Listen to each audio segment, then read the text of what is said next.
नमस्कार, भारत लाइव देख रहे हैं आप। 7 बज गए हैं, घड़ी चेक कर सकते हैं, यानी रातों रात का वक्त हो गया है। बाबा भी साथ हैं, मुद्दा भी मज़ेदार है।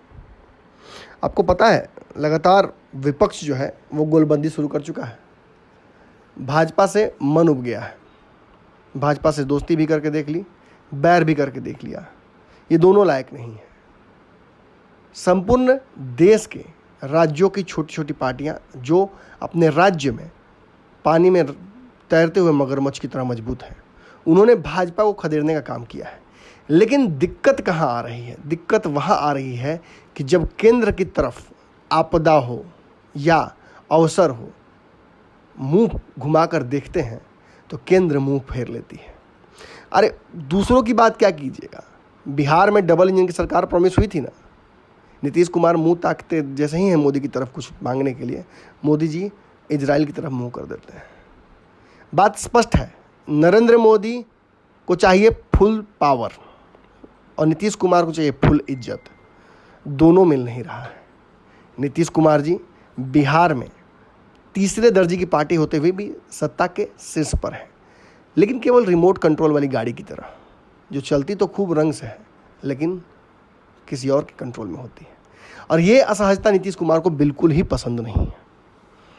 अब दिक्कत क्या है? दिक्कत है कि आसपास के राज्यों में भाजपा को खदेड़ने का सिलसिला शुरू हो गया है, लेकिन नीतीश कुमार ने तो भाजपा को बैसाखी बना ली है। अब ऐसी परिस्थिति में नीतीश कुमार के पास विकल्प कहाँ है? लालू यादव आज जरूर गए हैं, लेकिन जिन शर्तों पर तेजस्वी यादव राजनीति करना चाहते हैं और जो कुर्बानी देने के लिए तेजस्वी तैयार हैं, उतना नीतीश कुमार से संभव नहीं है। तभी नीतीश कुमार नए समीकरणों को गढ़ने की तैयारी शुरू कर चुके हैं। लेकिन ये समीकरण बिहार के चुनाव में तो नीतीश कुमार को मजबूत कर सकते हैं, पर उतना भी मजबूत नहीं कर सकते हैं कि वो बिहार की सबसे बड़ी पार्टी बन जाए या अकेले बहुमत के जादुई आंकड़े तक पहुंच पाए। अब ये तो रही नीतीश कुमार की बात। अब राष्ट्रीय स्तर पर जो सेकेंड पार्ट 2 ऑफ गोलबंदी शुरू हुई है, उसकी चर्चा कर लेते हैं। आपको याद होगा, पहले टर्म में ही जब नरेंद्र मोदी प्रचंडता से जीत कर आए थे, तो पूरे देश में जितने भी पार्टियां थीं वो सब भाजपा के खिलाफ एकजुट हुई थी और एक साझा विपक्ष बनाने की कल्पना की गई थी। भाजपा की प्रचंडता और बहुमत को देखते हुए यह आवश्यक भी था और आगे चल के ये बातें साबित हुई कि लालू प्रसाद यादव का जो सोच था वो काफ़ी दूरदर्शी था। उन्होंने उस वक्त ही तय कर दिया था कि विपक्ष को एकजुट होना पड़ेगा, वरना भाजपा निरंकुश हो जाएगी। आज भाजपा की निरंकुशता को देखते हुए ये साफ प्रतीत होता है कि भाजपा जीते या हारे सरकार बनाने की जुगात कर लेती है। अब ऐसी स्थिति में नीतीश कुमार कितने दिन तक उस बलि के बकरे की तरह बैठे रहेंगे, इस इंतज़ार में कि कसाई आएगा, या तो रस्सी खोलेगा या गर्दन काटेगा।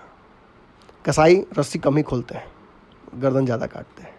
बाबा मौजूद है, बाबा पास चलते हैं, जानने की कोशिश करते हैं कि कौन सी ट्रेन है जिसमें अपने बैठने की सीट के बाद नीतीश कुमार के लिए भी एक सीट रिजर्व कर लिया है लोगों ने। बाबा नमन जी, आपने इस पूरी चर्चा में जो आपने शुरुआत किया, उसमें बिहार की राजनीति का एक ऐसा सेलुलाइट पिक्चर दिखलाया जिसमें सत्ता तक पहुंचने के लिए कोई भी ऐसा जुगाड़ है वो छूटा नहीं है।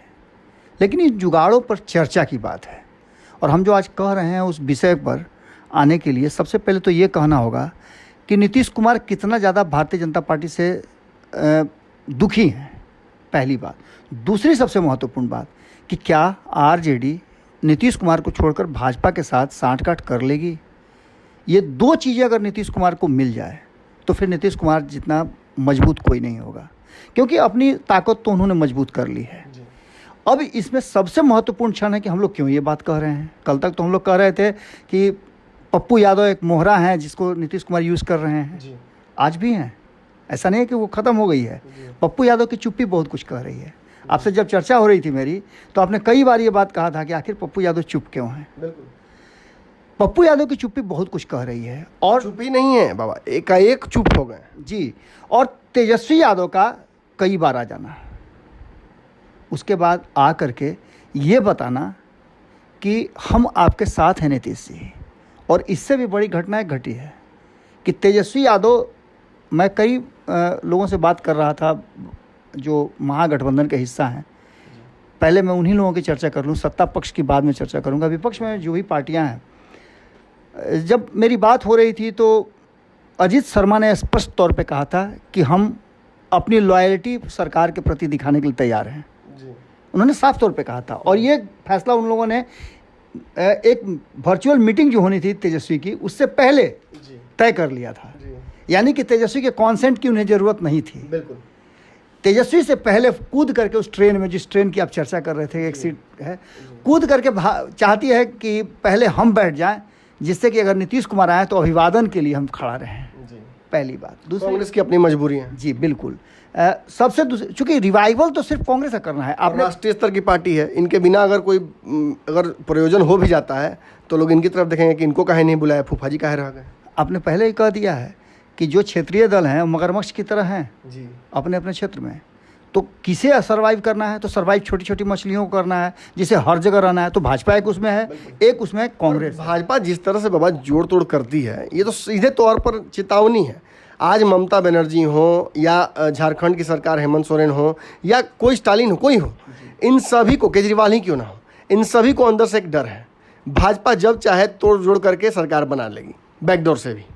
नमन जी, कमज़ोर लालू प्रसाद और कमज़ोर नीतीश कुमार मजबूत भाजपा के सामने बहुत मजबूत हो जाएंगे। ऐसा उन्होंने करके दिखलाया है। 2015 किसको याद नहीं होगा।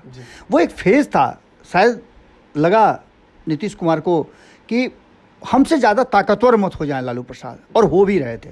क्योंकि तेजस्वी यादव जिस तरह का काम कर रहे थे, युवा थे, पहली बार राजनीति में आए थे, पहली बार उन्हें इतना बड़ा पद मिल गया था, और एक ललक था उन्हें कुछ करने का। उन्होंने काम अच्छे किए थे, ऐसा नहीं कि कोई उन पर आंगुली नहीं उठा था अपने कार्य के दौरान। भले ही उनको पिछले कार्यों को लेकर के, उनके पिताजी के कामों को लेकर के नीतीश कुमार ने उनसे दोस्ती तोड़ ली, लेकिन उस समय दुख सबको हुआ था। मुझे याद है कि जब मैं अशोक चौधरी से बात कर रहा था, जिस समय वो उसका हिस्सा थे, तो उनसे ज़्यादा दुखी कोई नहीं था, क्योंकि एक लंबे समय के बाद कांग्रेस आई थी और अशोक चौधरी ने बड़ी मेहनत किया था। इससे कोई इनकार नहीं कर सकता है कि अशोक चौधरी ने 0 से, या कहा जाए 1-2 नंबर से 27 तक पहुंचाया था, और वो भी मात्र 41 सीट में। जबकि दूसरी फेज में जब 2020 का चुनाव हुआ तो कांग्रेस सर्वाइव नहीं कर पाई। कहीं ना कहीं उसके कारण ही आज सत्ता से बाहर है तेजस्वी यादव। और वर्तमान जो परिस्थितियां हैं, उन परिस्थितियों में कहीं ना कहीं बड़ी कमज़ोर लग रही है आरजेडी। कमज़ोर इसलिए नहीं है कि उसका संख्या बल कम हो गया है, कमज़ोर इसलिए है कि राजनीतिक रूप से कई ऐसी घटनाएं घटी हैं जो उसके हाथ और पांव में चोट लगा दिया है जी। और यही कारण है कि लालू प्रसाद एक फेज वाइज राजनीतिक चर्चा कम और लोगों के तक पहुंचने की चर्चा ज़्यादा कर रहे हैं, जिससे कि नीतीश कुमार की सरकार और केंद्र की सरकार की वो खामियां लोगों तक पहुंचा पाएं। लेकिन इसमें काफ़ी समय लगेगा। उतना समय ना नीतीश कुमार के पास है, ना भारतीय जनता पार्टी के पास है, और ना तेजस्वी यादव के पास। और लालू यादव तो इतना समय अब बचा ही नहीं। बिल्कुल, लालू यादव उतना समय का इंतजार भी नहीं करना चाहते हैं। लालू यादव के बहुत सारे करीबियों से हमारी बात हुई, जो भारत लाइव के कई खबरों में आपको देखने को मिलेगा, आप उसके गवाह भी हैं बहुत सारी खबरों के, कि सबके मन में एक भाव आ गया है कि अब बिहार के लिए, जिस मुहाने पर बिहार खड़ा है, आपने देखा होगा कि जब बाढ़ आता है तो 2 ही बात होता है, या तो कटाव होता है जिससे आपका ज़मीन, जो फसल वाली ज़मीन है वो कट कर अलग हो जाती है, या फिर आपके जीवन के साथ खिलवाड़ करता है। दोनों ही स्थिति में आपका घाटा होता है। वो ये बाढ़ जो है निकल पड़ी है, और ये बाढ़ तभी रुक सकता है जब इसके लिए बांध बनाया जाए, और बांध बनाने के लिए दोनों की ज़रूरत है। बिहार जिस मुहाने पर खड़ा है सिर्फ जा रहा है, बिहार सिर्फ मर रहा है, सिर्फ घुट रहा है, दम तोड़ने की स्थिति में है। और ऐसे में उसे इंजेक्शन चाहिए, वो जो अलग अलग कोविशील्ड और कोवैक्सीन आ रहा है उससे नहीं, रेमडेसिविर चाहिए, इसको रेमडेसिविर चाहिए, और इसके साथ साथ एक कोरामीन का भी इंजेक्शन लेकर रखना पड़ेगा, जिससे कि अंतिम क्षण में जान बचाने का वो दवा दिया सके। और ये लोग बार बार कह रहे हैं, आपने देखा होगा किस तरह से मांझी बदल रहे हैं, किस तरह से मुकेश सहनी अपने संगठन को बढ़ा रहे हैं, किस तरह से लालू प्रसाद के बहुत करीबी, बहुत पुराने लोग अब ये बातें कहना, अदृश्य चुनाव की तैयारी जी, ये सारे लोग अब इसमें सबसे बड़ा चुनाव की बात जो बार बार हो रही है नमन जी, इसमें सबसे बड़ी बात ये होती है कि नीतीश कुमार को तो फायदा हो या घाटा हो, इसलिए कि अब उनको उससे घाटा क्या हो सकता है, 43 सीट से ज़्यादा क्या घाटा होगा, बहुत बड़ा नुकसान हुआ जी। अब घाटा अगर किसी का होना है तो वो आरजेडी का होना है। यदि नीतीश कुमार की सीट बढ़ती है तो या तो वो भाजपा के हिस्से से काटेंगे, या फिर आरजेडी के हिस्से से काटेंगे। और ऐसी स्थिति में चुनाव से पहले विधायक नहीं चाहेंगे कि वो 5 साल के लिए चुन कर आए हैं। ऐसे भी नीतीश कुमार जी कभी 2 करोड़ रुपया ले लेते हैं उनके खाता से, कभी 50 लाख ले लेते हैं। ऐसे ही लोग परेशान हैं कि 5 साल में सोच के आए थे कि 15 करोड़ रुपया उनको मिल जाएगा। नीतीश कुमार ने जो विधायक हैं उनका हाल मुखिया से भी गया गुजर कर दिया। बिल्कुल। एक और इसमें बहुत इंपॉर्टेंट बात है हनुमान जी कि बिहार जिस मुहाने पर खड़ा है, चुनाव में अच्छा खासा पैसा खर्च होता है और बिहार उसके लिए तैयार नहीं है, क्योंकि चुनाव में बिहार को अपना पैसा लगाना होता है। और इसके लिए न तो वो राजनीतिक दल के नेता तैयार हैं, क्योंकि अभी तुरंत चुनाव से हुआ हैं, अभी उतनी कमाई कहाँ हुई है। कहा जाता है कि अदृश्य कमाई यहाँ होती है, वो कमाई भी नहीं हुआ है और एक समय भी नहीं हुआ है। धरा भी गया बेचारा, जदयू का नेता था, वो 10,000 लीटर स्पिरिट का धरा गया, तो कहाँ बेच पाया। तो ये सब चीज़ें भी हो रही हैं। अभी इन सब चीज़ों को लेकर के जिस तरह का माहौल बन रहा है उसमें प्लान तैयार है। बाकी आपने जो केंद्रीय नेतृत्व की बात कर दी कि भाजपा के विरुद्ध एक बड़ा कॉन्सेंसस तैयार किया जा रहा है विपक्षी दलों का, उसकी तो आप चर्चा सुन ही लिए होंगे। और नीतीश कुमार को अंतिम सवाल है मेरा, बस रात रात को निपटाते हैं हम। नीतीश कुमार के लिए एक सीट रखने की तैयारी तो करनी ही पड़ेगी। नीतीश इतने बड़े नेता, नीतीश पप्पू यादव नहीं है, उनके लिए एक सीट आपको रखनी होगी और उनके बिना कल्पना भी नहीं हो सकती। पिछली बार भी वो भागे थे तो कल्पना खत्म हो गई थी इस विपक्ष के। इस बार नीतीश कुमार के लिए सीट रखना पड़ेगा। नीतीश आएंगे?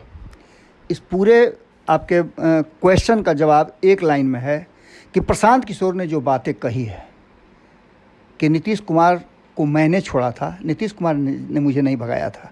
यानी कि जिस व्यक्ति को या जिस चेहरे को, ममता बनर्जी को नंबर 1 बताया जा रहा है, उनके अगर सलाहकार नीतीश कुमार को नंबर 1 बताते हों तो इसका मतलब आप समझ सकते हैं कि नीतीश कुमार की प्रासंगिकता विपक्ष में कितनी मजबूत है। मतलब अब हम सभी मीडिया के लोगों ने मिसरीड कर लिया था उस मैसेज को। हमने सोचा था कि नीतीश के खिलाफ आ रहे हैं वो बिहार में, हो सकता है वो नीतीश के साथ और नीतीश को मनाने और नीतीश को एक बड़ा चेहरा दिखाने के लिए जो लालू यादव कन्विंस नहीं कर पाए, वो कन्विंस करने भी आ सकते हैं। बिल्कुल, आप जो कह रहे हैं वो बातें संभावित हैं, क्योंकि अब अगर भाजपा से आपको लड़ना है तो आपको अलग अलग ग्रुप में नहीं लड़ना पड़ेगा, आपको एकजुट होना पड़ेगा। और जैसी लड़ाई की ज़रूरत है, या तो सामने लड़ने की, छापामार करने की, या फिर एयर स्ट्राइक करने की, जो भी करना हो, जो भाजपा करती आ रही है, उन सारे जगहों पर अपने आप को तैयार रखना होगा। और इसमें अलग अलग, जिस तरह से रावण के साथ युद्ध हुआ था, मैं रावण की संज्ञा नहीं दे रहा हूँ, लेकिन राम रावण की जो लड़ाई हुई थी उसमें आपने देखा था कि कैसे सारे लोगों की ज़रूरत पड़ी थी, उसमें जीव जंतु सभी लगे, सारी विद्याएं भी लगी। जी, सारी विद्याएं लगी थी। और अंत में एक थ्रेड देना पड़ा था राम ऐसे शख्स को जिनको पुरुषोत्तम कहा जाता है, उनको उस समुद्र के सामने खड़ा होकर के और अपना दिखाना पड़ा था ताकत कि यदि सिंधु को चुनौती, बिल्कुल, यदि तुम हमारे लिए रास्ता नहीं दोगी तो मैं तुम्हें सुखा दूंगा, फिर रास्ता ही रास्ता हो जाएगा। तो ऐसी स्थिति लगभग उत्पन्न हो चुकी है। बिहार की राजनीति में भी रिक्तता ऐसी आ गई है। कहा जाता है कि बहुत अच्छे नहीं रह गए हैं रिश्ते किसी भी पार्टी का किसी पार्टी के साथ। अब अगर आप अपनी पूरी पहचान को खोकर राजनीति में आत्मसमर्पण करके विलय कर लें, तब तो उपेंद्र कुशवाहा की तरह माला माल हो सकते हैं, वरना आपके लिए राजनीतिक संभावनाएं शून्य के बराबर ही हैं। बदल रही है सियासत, बदल रहे हैं समीकरण। एक खाली सीट की चर्चा आज हमने की, कल इस खाली सीट पर किसी को बिठाते हैं। आज की रातों रात में इतना ही, कल फिर मुलाकात करते हैं। धन्यवाद। अगर ये वीडियो पसंद आई और वह बिहार के राजनीति और बिहारियत से सरोकार रखेनी तो सब्सक्राइब बटन दबा के चैनल के सब्सक्राइब कर ली। ओजे एगो घंटी बा, ओकरा बटन दबा देला से कुल सटीक और मारक खबर रुआ मुफ्त में मिल जाई। अगर रुआ पत्रकारिता के हमनी के नया प्रयोग में सहयोग कर चाहतानी तो ज्वाइन बटन दबा दी। पेटीएम नंबर नोट कर ली 9386816700। धन्यवाद।